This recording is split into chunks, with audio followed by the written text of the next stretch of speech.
The messages encoded in the scriptures and ancient archaeology came from adepts of spiritual science. The intent was to teach the initiates the deeper meaning of these myths.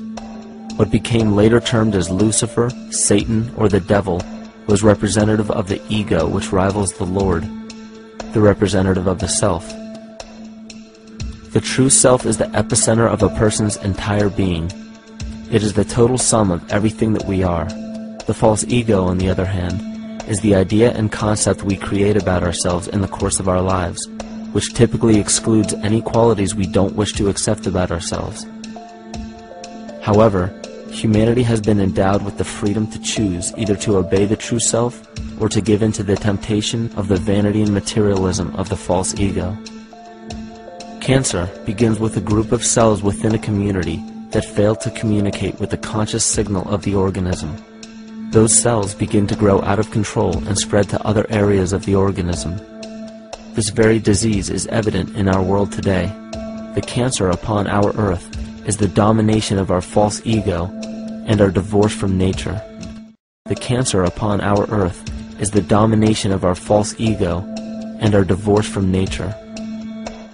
Every act of hatred and destructiveness in our world begins with self-hate and self-destructiveness, and it all begins with a breakdown in communication.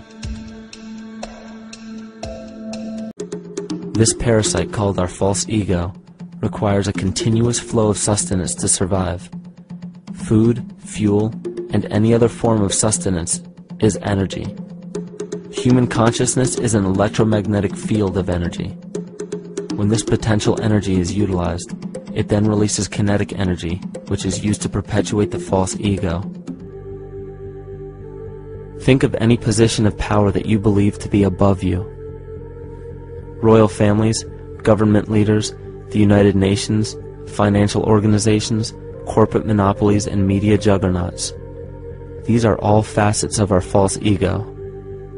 They are the physical advent of our own sickness. They require our conscious participation, our conscious energy to survive. Because without our cooperation, without supplying them with the sustenance of complicity, they starve. Their very nature depends on our desire to be ruled. And a typical symptom of the illness among humanity today is our continuous denial of our illness. Repression. We consistently repress those qualities we choose not to accept about ourselves. This is why it is so difficult to see the false ego and its multiple manifestations for what they truly are. This is the very nature of the false ego. It acts as a red herring to distract us from the freedom we truly have. For this psychic parasite to survive, it must supply us with a chemical that will cause us to remain dependent upon it. In this case, the sustenance is our conscious energy.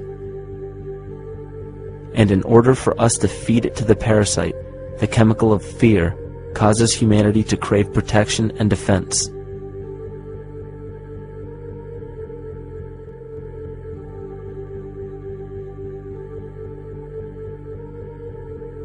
And if the parasite can control the nature of the fear, it can then create a fear among us that only it can defend us against.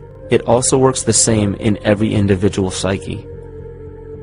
Just remember that the false ego has only one desire: to become greater and more powerful than the true self. This illness causes us to believe that we are separate from nature. This is why we see such a rise in the dependency of technology. This is why we see such little stewardship for the earth and the environment. And this is why we see bigotry, racism, sexism, and every other form of discrimination possible that leads to crime, violence, wars, and eventually, the global destruction of the organism.